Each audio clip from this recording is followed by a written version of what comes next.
हिन वक्त स्ट्रगल करे रहियो आहियां। मुंहिंजे इलाइक़े में लाइब्रेरी न आहे, जेको यूसी आहे। सदा थोड़ो शेयर कजो तव्हांजो इलाइक़ो, तव्हां वारो जेको पासो आहे, तव्हांजे पासे जेके आसपास नौजवान आहिनि, इहो बि गॾु गॾु ज़िक्र कंदा हलिजो। सभ खां पहिरीं त जेको स्पेशली जेको असांजो इलाइक़ो जिथे मुंहिंजी रेजिडेंसी आहे, रेजिडेंशियल एरिया आहे जेको, उहो पिपरी सिंधी ॻोठ जे नाले सां आहे। अच्छा। यूसी जेका आहे असांजी, उहा मलीर जेका आहे, उहा सॼी मलीर जेको ज़िलो मलीर जी तमामु वॾी वॾी यूसी आहे। असांजी यूसी में लॻभॻि तक़रीबन 24 खां 25 ॻोठ मुश्तमिल आहिनि। ऐं हिकिड़ी बदकिस्मत जी ॻाल्हि इहा आहे जो उते माण्हू 90s ऐं 80s खां माना पार्टीशन खां पहिरियां जा उते माण्हू रिहाइश उते अख़्तियार कनि था, पर रिहाइश पज़ीर उन्हनि खे कॾहिं इहा ॻाल्हि ज़हन में न आई त असांखे जेको आहे न लाइब्रेरी जी बि ज़रूरत आहे।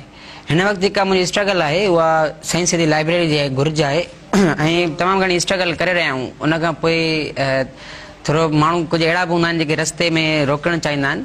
मूं त हिकिड़ो सोशली प्लेटफॉर्म तां हिकिड़ो शागिर्दनि खे मूं गॾु कयो। मुंहिंजी वॾे में ख़ुशनसीबनि मां हिकिड़ी ख़ुशनसीबी इहा आहे, उतां जे शागिर्दनि में जॾहिं आउं मुतालियो कंदो हुउसि त मुंहिंजे घर में नंढड़ी हिकिड़ी लाइब्रेरी ठहियलु आहे, जेको मुंहिंजो रूम आहे ऐं लाइब्रेरी जेको लॻभॻि 1000 जे किताब जे बराबरि उते पिया आहिनि। सिंध मिनी लाइब्रेरी मूं हुनखे नालो ॾेई छॾियो।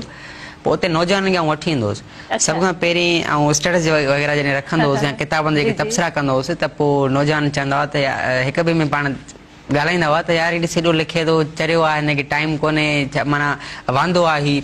ऐं फेसबुक वग़ैरह ते मां जॾहिं सोशल मीडिया ते रखंदो हुउसि इहे शयूं, त पोइ मां इन ॻाल्हि जो ख़्यालु रखंदो हुउसि हिकु न हिकु ॾींहुं अहिड़ो ईंदो, अॼु तव्हां हिते टोकिन था, सुभाणे तव्हांखे फॉलो कंदा। सही ॻाल्हि आहे, बिल्कुलु। इहा सोच मुंहिंजे ज़हन में हूंदी। पोइ हिकिड़ो ॾींहुं अहिड़ो आयो त नौजवाननि चयो त असां बि किताब पढ़णु चाहियूं था। मुंहिंजी हिकिड़ी आदत हूंदी आहे जेकॾहिं अकेले ही चले थे कारवां बनता गया। वाह वाह, हा है ना, इहा ॻाल्हि आहे बिल्कुलु। त किताबनि सां गॾु पिक्चर रखंदो हुउसि या जेको वठंदो हुउसि त पोइ अक्सर महीने में हिकिड़ी अञा ताईं रिवायत रही आहे त 10% या 20%, पर कम से कम 5% किताबनि ते स्पेंड ज़रूरु कंदो आहियां।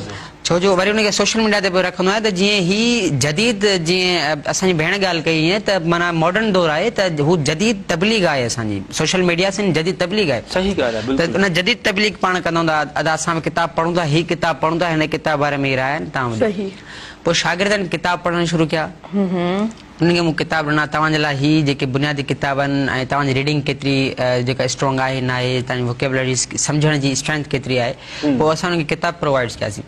पोइ हली हली करे कुझु शागिर्दनि जो मजमूओ ठाहे सिंधी ॻोठ शागिर्द स्टडी सर्कल जे नाले सां मूं बुनियादु विधो, जंहिंखे पोणा 2 साल थी विया आहिनि ऐं अल्हम्दुलिल्लाह 100 खां वधीक वेहकूं थी चुकियूं आहिनि, फिक्री वेहकूं, ऐं तमामु घणनि सोशल मीडिया ते गॾो गॾु रखंदा अचो पिया। जी जी हा, सोशल मीडिया ते रिकॉर्ड्स आहिनि ऐं तमामु घणा उतां जे जेके शागिर्द आहिनि उते ई पढ़णु सिखियो ऐं उन्हनि खे वरी नसरी जेके हवाले सां नसरी नज़म या नसर कीअं लिखिजे वरी क्लासिस ऐं ॾींदा रहियासीं। वरी पोइ घणनि भाङनि खां पोइ शागिर्द लिखणु शुरू कयो अख़बारनि में। इहा असांजी वॾी ख़ुशनसीबी आहे शागिर्दनि अख़बारनि ते, ऐं उन्हनि जी तनक़ीदी सोच थी वई, क्रिटिक हू थी विया, उन खां पोइ प्रोग्रेसिव थिंकर थी विया, रोशन ख़्याल उन्हनि में अची। पोइ उन्हनि खे मूं गॾु करे आख़िर में चयो त बाबा हाणे त लाइब्रेरी जी घुर कयूं न। माना इहा स्ट्रगल हले पई। तव्हांजा बाबा साईं छा कंदा आहिनि? बाबा बाय प्रोफेशन रखण आहिनि, कारपेंटर। सही, माशाल्लाह माशाल्लाह। तव्हांजे बाबा जी तालीम ॾाढी सुठी आहे, तवज्जो ॾाढी सुठी आहे। हा बिल्कुलु।